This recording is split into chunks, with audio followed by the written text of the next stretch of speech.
大家午安。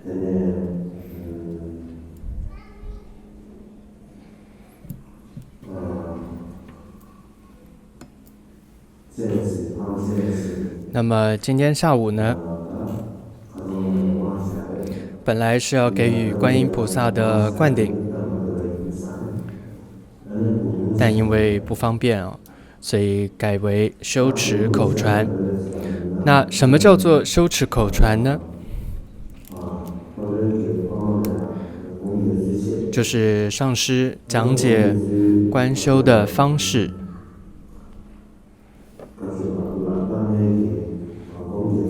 上师在讲解如何观修，然后接着让弟子跟着念诵，也就是上师先讲解仪轨的一些观修，接着呢就让弟子跟着念诵。那么这个仪轨观修的部分，昨天都讲过了。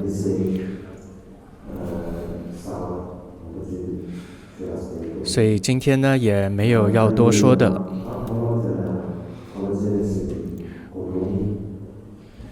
所以现在首先开始要给予观音菩萨仪轨的一个修持口传。首先呢弟子你们要先献曼达，所以各位发的心献供的时候，这个心是为了求得立身遍空仪轨的这个修持口传，所以我要献曼达。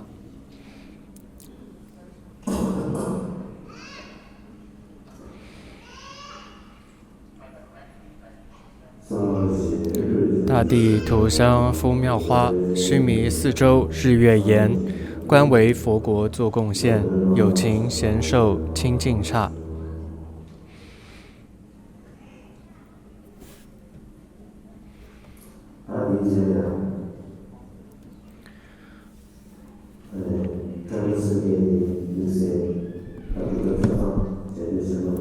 接着呢，我们要跟随念诵皈依跟发心文。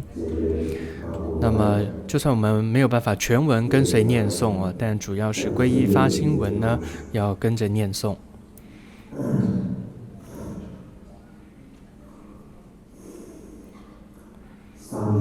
桑叶、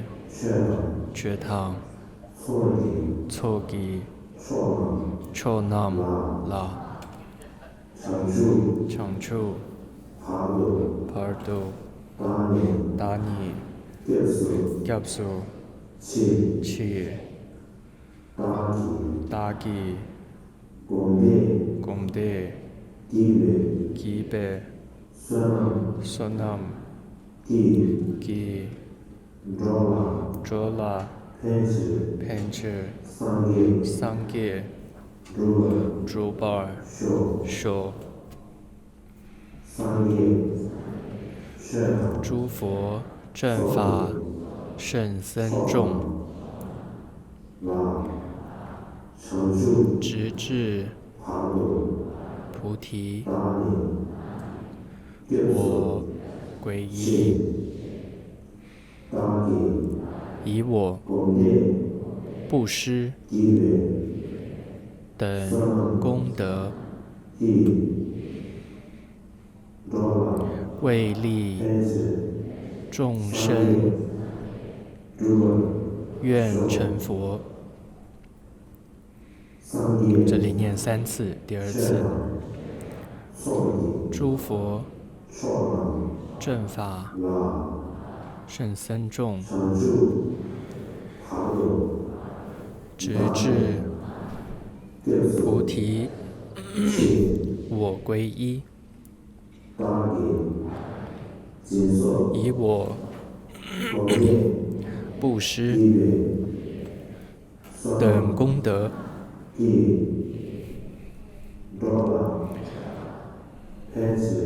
为利众生，愿成佛。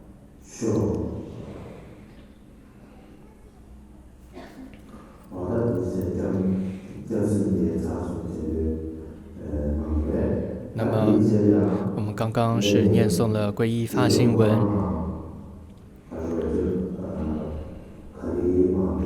接下来我们会慢慢的念诵这个实修仪轨，就像昨天我们讲解过的要怎么样去观想持咒，各位就等一下就这样去观想。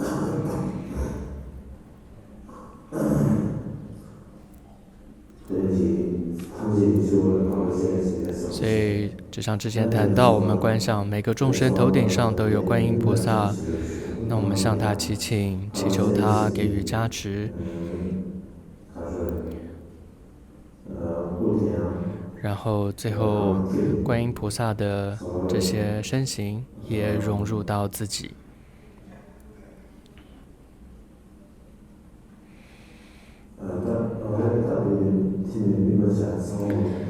那么，所以这就是最后融入，就是融入此地的部分。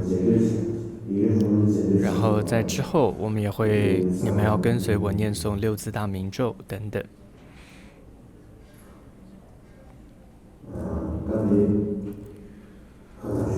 所以，总之各位就请按照之前所说的那样去观想。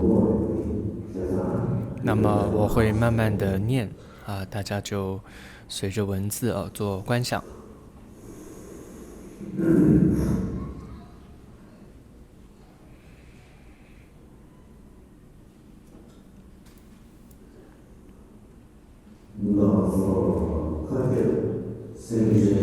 我等遍虚空有情，头顶白莲月轮上，是字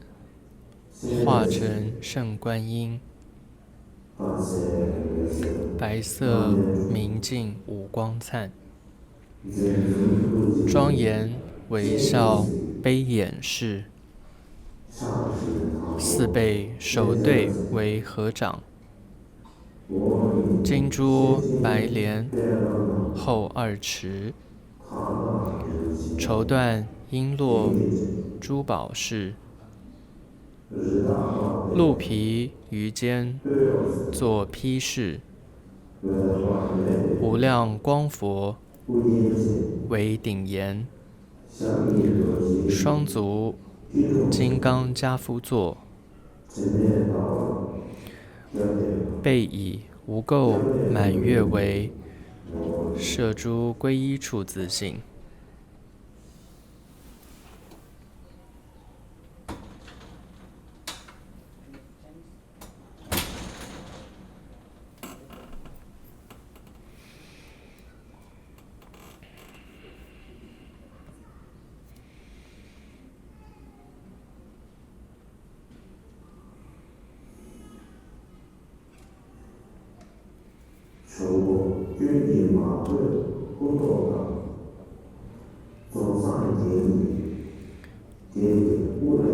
净极无暇大悲身，阿弥陀佛顶上言，慈眼悲悯视众生，顶礼观世音菩萨。净极无暇大悲身，阿弥陀佛顶上言，慈眼悲悯视众生，顶礼观世音菩萨。净极无暇大悲身，阿弥陀佛顶上言，慈眼悲悯视众生，顶礼观世音菩萨。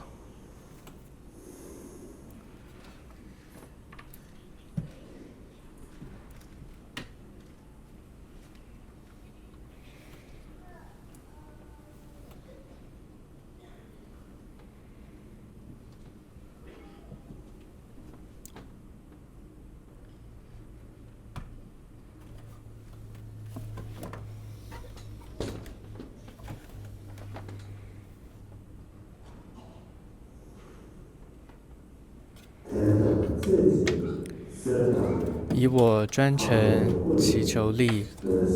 从圣者身放光明，尽诸恶业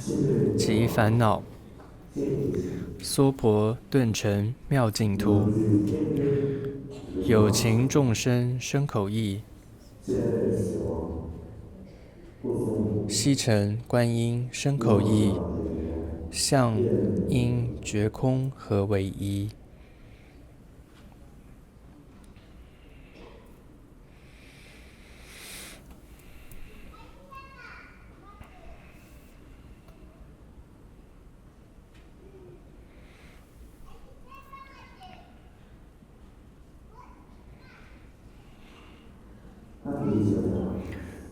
接着，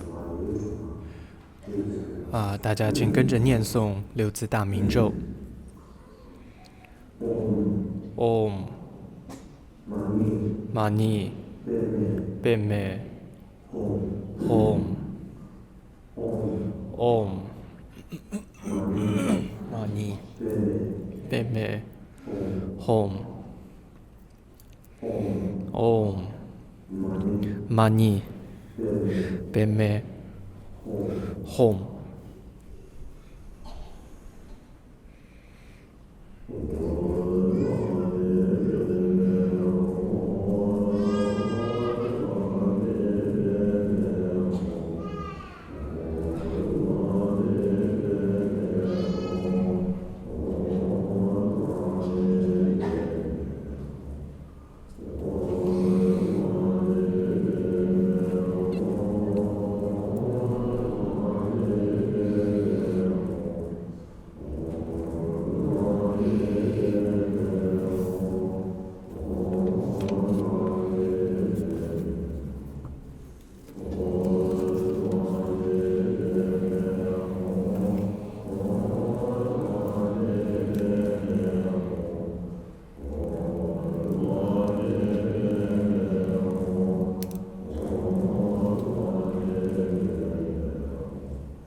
自他身相，皆是圣者身。一切音声，悉为六字名。诸般心念，无非大智慧。愿我迅速以此善，成就观音大士尊。一切众生尽无余，悉登彼等之圣位。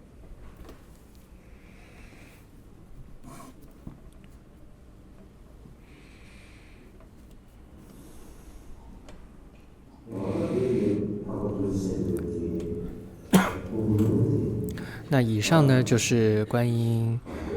这一部实修仪轨的修持口传。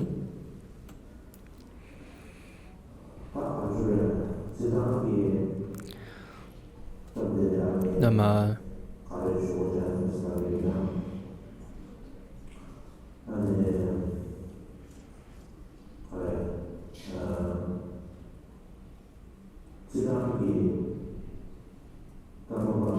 一般来说，这个我我们说历代的噶玛巴，就是噶玛巴呢，它是观音菩萨的化身，有这样的说法。其实不只是噶玛巴，在藏地来说，许多的大师像是如意宝尊者和许多这些大师大德们，都是观音菩萨的化身。主要是因为呢，藏地是观音菩萨的调伏境。观音菩萨也曾经说，我将会实现比丘相、国王相来调伏藏地的人民。因此呢，观音他就以示现着各种的相貌利益藏地的众生有情，所以佛性事业很不可思议尤其历代噶玛巴和观音菩萨的许多事业也是息息相关的。例如从历史文献上看到，在第二世噶玛巴西的时候，像我们现在手中有传统会拿着一个马尼轮，有没有？那这个手转马尼轮的这样一个传统，就是由噶玛巴西他所创立，在那个时候盛行开来的。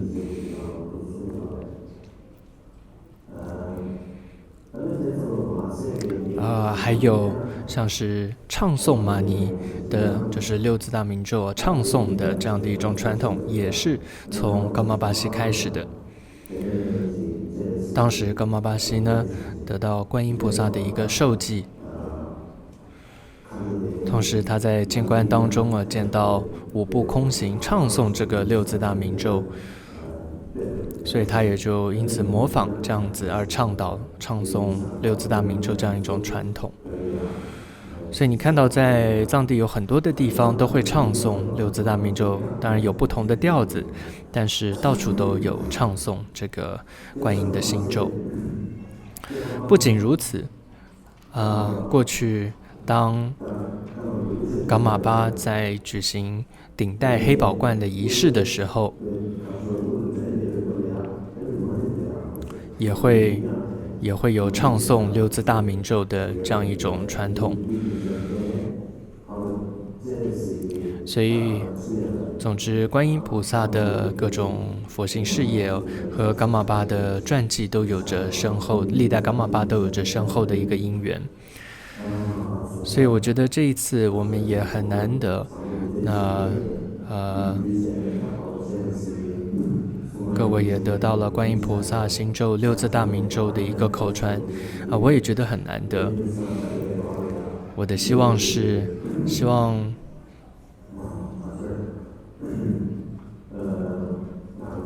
我们这一次结下了这样一个深厚的法缘，希望藉由这样的一个法缘，我们在自他一切众生的心绪当中都种下解脱的种子，同时也希望所有受苦的众生迅速都能够脱离痛苦，得到解脱的佛果。我们都各位也可以带着这样的一个发心而发愿精进修持观音法门，希望我们每一个人都能成为一个自他二力圆满的一个修行人。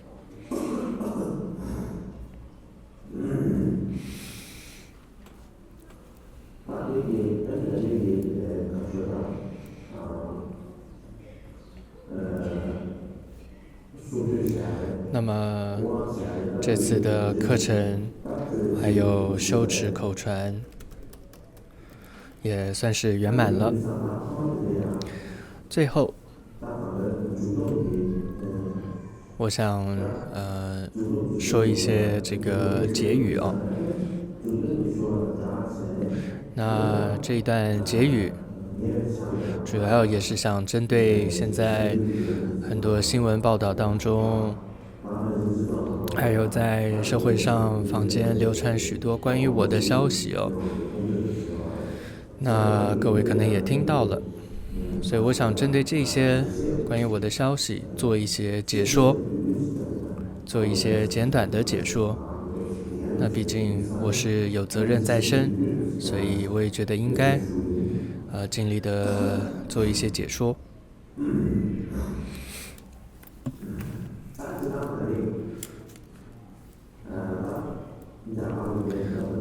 我在印度呢住了有将近18年。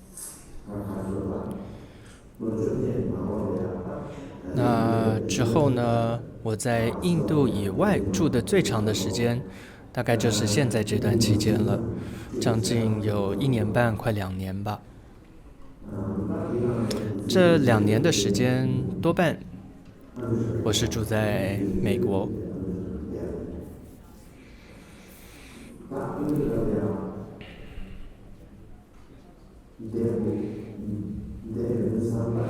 我在美国的时候，很多人以为我大概在美国这个过得很舒服，很自由。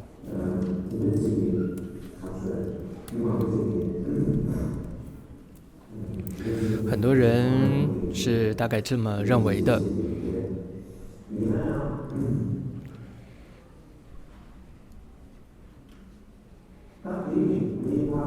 但是从旁人看起来大概是这样吧，但我个人的感觉来说，在美国的这段时间，可以说是我这辈子最困难、最辛苦的一段时间吧。一方面来说是身体方面也比较弱，当然并不是严重的疾病但身体总是比较弱，没有气力。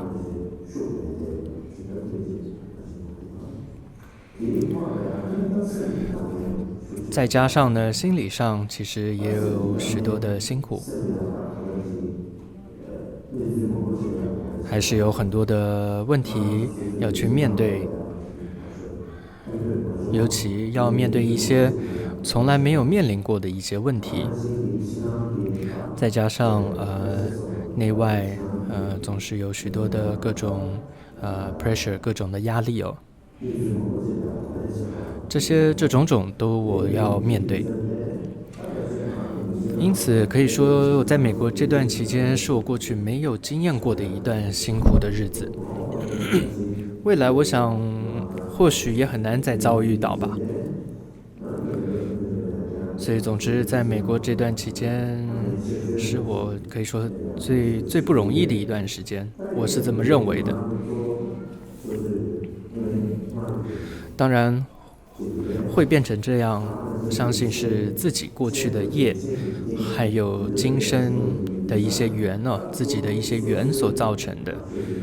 所以主要的问题还是自己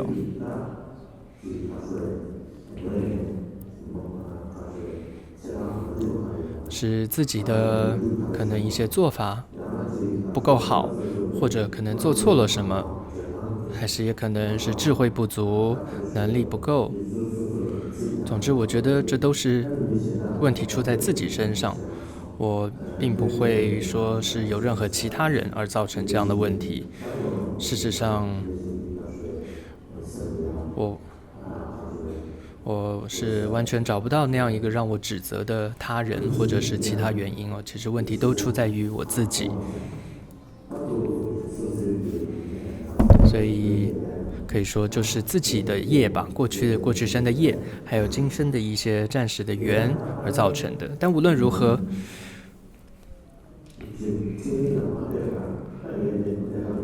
我还是做了一些事情，其中之一，第一个是这上新闻上有报道我拿到了这个多米尼克的这个国家的护照，但新闻上的报道是说错了，说成了多米尼加共和国，并不是我是拿到的是多米尼克这个国家的护照。所以这段时间我之前是努力去办好这件事情，但因为一些情况我只能总之是靠自己的力量去处理。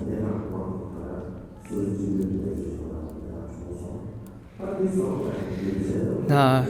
为什么我要去申请这个护照呢？一般来说，真的我们在印度政府的照顾，还有印度的恩德之下很多身在印度的藏族，我们都有可以拿到一种旅行证件，可以在印度境内旅行，也可以到境外旅行，这是对藏人很大的恩德。所以可以说，过去60多年来呢，印度都一直照顾着藏族。但就使用上，实际上来说，这个藏族的使用的这个旅行证件并不方便，事实上会遇到很大的困难。就算只是在印度境内边境行走时，也会被海关就是境内会询问说你这是什么证件呢？会说你这应该不是印度的证件呢，那这是什么国家的等等，就他们自己海关都搞不太清楚这是什么证件。同样呢，到了其他的国家更是有问题很多国家根本不承认这样的旅行证件。所以从实际使用上来讲，这个藏族这样一个旅行证件呢是非常不方便的。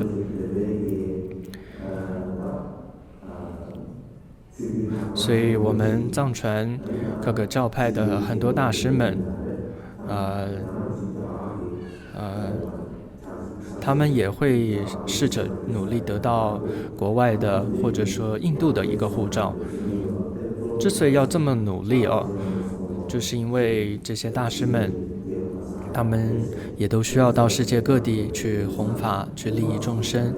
而他们也发现这个旅行证件实在是不方便，不好用。所以我也是一样，那么跟这些各教派的大德们一样我也希望未来能够到达世界各地。所以如果有一个方便的护照，就是会比较好的。那不少人也给予我这样的建议，我自己也觉得这的确很重要，所以就申请了这样一个护照。那申请到了这个护照之后呢，本来我计划是这个今年6月就回到印度去。那么因为我是3月就拿到了护照，所以我想应该在6月回去印度之前，先跟印度政府通报一声我拿到了新的护照。我想这也是对于印度政府的一种尊重吧。所以我在5月底6月初大概前后吧，我就跟印度政府说明了我拿到了这样新的护照了。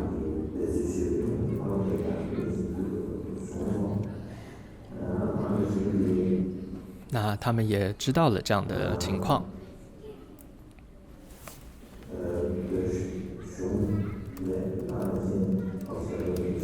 同时我也对藏政府和如意宝尊者也报告了我的情况。那么因为拿到了新的护照就印度的法律来说，一人是不能同时拥有2国的护照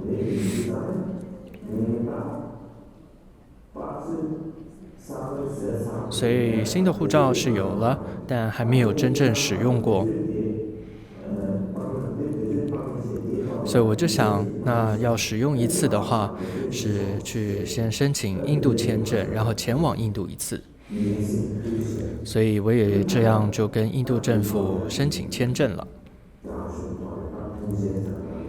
就是这个 Visa 签证也申请了，那现在都还在等候这个批准给予印度签证。所以大概是这样一个情况所以很多人以为我在国外待那么久，是不是不想回印度啦？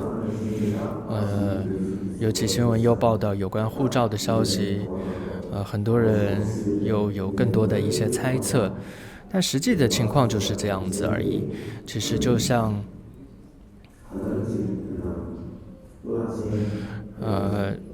刚刚也提到，这所有的各个教派的大师们的状况我们是一样的，也就是我也希望未来能够到世界各个地方弘扬佛法，所以因此申请了这样一个护照。那现在的状况就是，我希望很快也能够前往印度，所以也正在等候这个印度的签证。所以我想，这是第一个我想跟大家做的一些说明。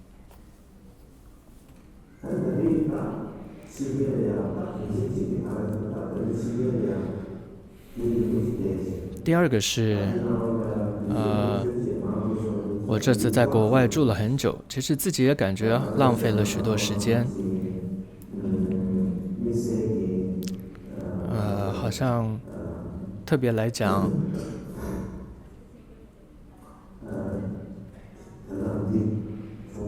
也说不出到底完成了什么样的大事哦。但我觉得我完成了一件最重要的一件事情是什么呢？就是这次在国外，前阵子我见到了这个太叶多杰尊者。我觉得这是一件很重要的事情。这件事情大概只能在印度以外完成哦，在印度的话是根本不可能的。所以现在我刚好人在国外，那么他也在国外，所以真的是这个因缘很好，任运而成，就顺利见到了面。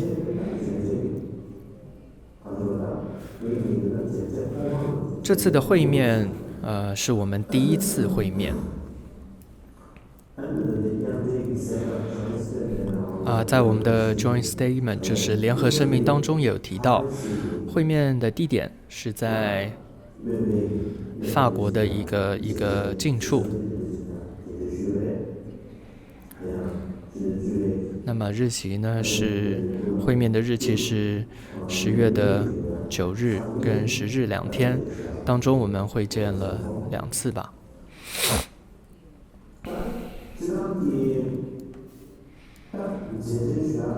一般来说，我们会面的其实主要的目的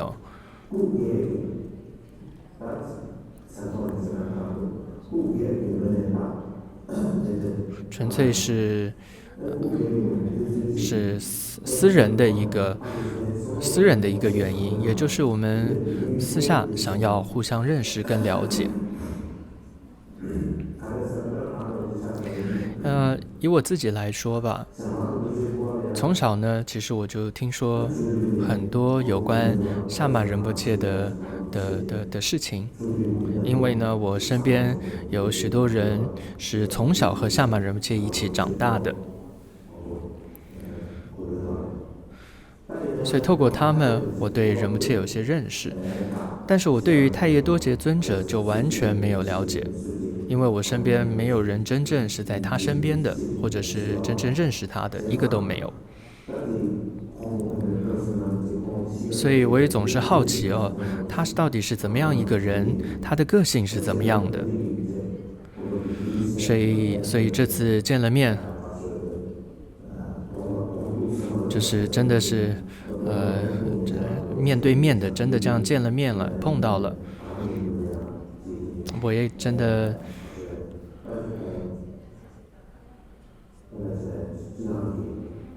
感受到他的善心，也感受到他是一位心系着教法和众生的一个人。同样，他是康巴人，我也是康巴人。康巴人的个性就是直来直往的，那从他身上也很明显能感受到康巴人的这种特点，因此我感到很开心。会面我觉得很亲切，交谈上也是非常愉快、非常顺利的。但是很多人听到这次的会面，一些人是很惊讶，无法置信。有些人是觉得似乎这次的会面是不是下了某种定论，好像是下了某种结论一样。但其实我们这次的一个会面呢，是一个开始它并不是结论，并没有下任何的定论，主要就是我们两人私人的一个会面，认识、交谈、交换一些意见，并没有因此做下某种的定论或结论。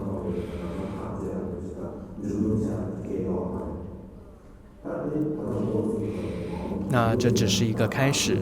所以未来还有很长的路要走，所以会面只是开始。那么最后的结果，是否良善呢？其实并不就是我们两人的责任了，还要依靠我们噶玛噶举整个团体这样一个社群，还有所有弟子们的努力才能够达成的。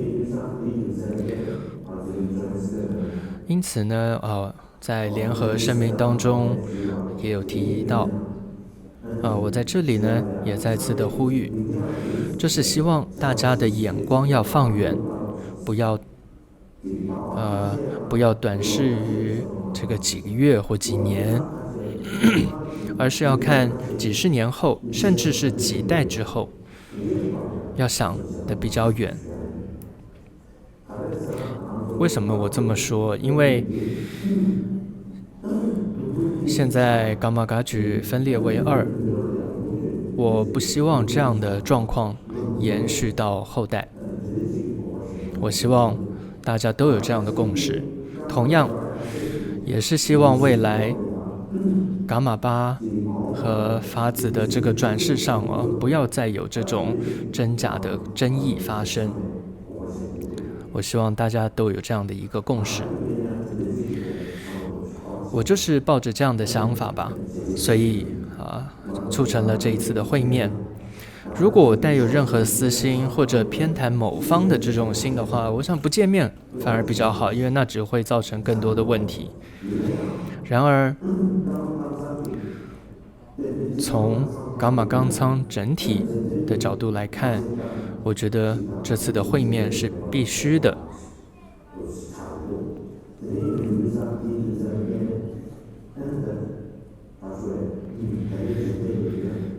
所以因此呢，我是下定决心要促成这次的会面的。其实呢，在几年前，如意宝尊者跟我敦嘱过、嘱咐我过1、2次，说你们两人如果碰个面是比较好的。但是当时呢，我的想法比较狭隘一点，还有当时的情况是，护主萨玛仁波切他还在世，所以就想说应该是先见了仁波切，之后慢慢再有机会面见太乙多杰尊者会比较好，这是我当时的想法总之呢，这次因为我身在国外，如果不把握这次的机会，之后回到印度，我想要再见面或安排任何的会面是非常困难的，所以我就把握了这次机会也顺利的见到了面。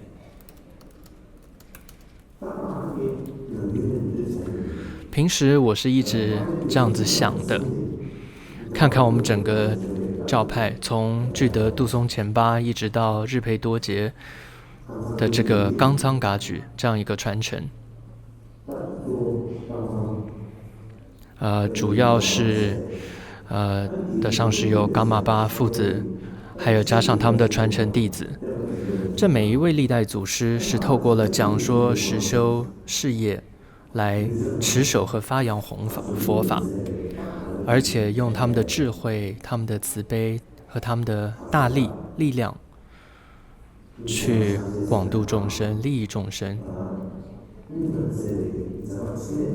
他们这样子的弘法利生的殊胜的事业行仪，这个就是我们冈仓噶举传承的意义和庄严所在。因此祖师们的佛行事业，他们殊胜的行仪，我们有责任去好好的守护和效法。如果不在这上面努力，而将大部分的时间精力是花在烦恼上，花在这些贪心嗔心的你争我夺之上。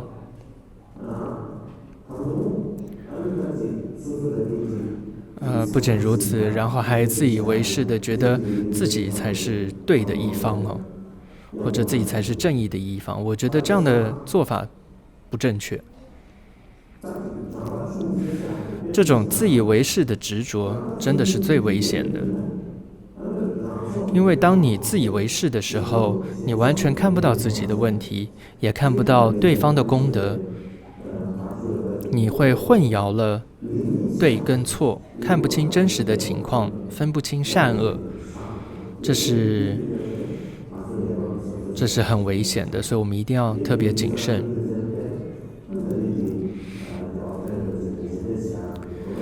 所以总之这次和太乙多杰尊者会面的原因就是这样了。但是就像前面提到过，会面只是一次开始，以后结果是好是坏，还是要一步一脚印慢慢去走的。而且结果是否是好，不是我们两人的责任而已，而是依靠整体噶玛噶举这个社群每一个人的努力才可能达成。所以希望大家心量一定要放大，眼光一定要放远。暂时来看，很多人会觉得这次的会面呢，好像没什么太大的意义。有的人呢还觉得说，这次的会面是象征了乌金清烈多杰的是象征乌金清烈多杰的一种失败所谓的胜败，真的那是世俗人会说的，在乎的。真正我们要在乎的是长远来看，如果继续这样分裂下去，未来噶玛噶举传承真的会消失，这才是我们要关注的。所以个人的这种输赢，世俗的输赢，我觉得一点都不重要。所以因为我有责任在身，所以做了以上这样的一个说明，也希望大家放在心上。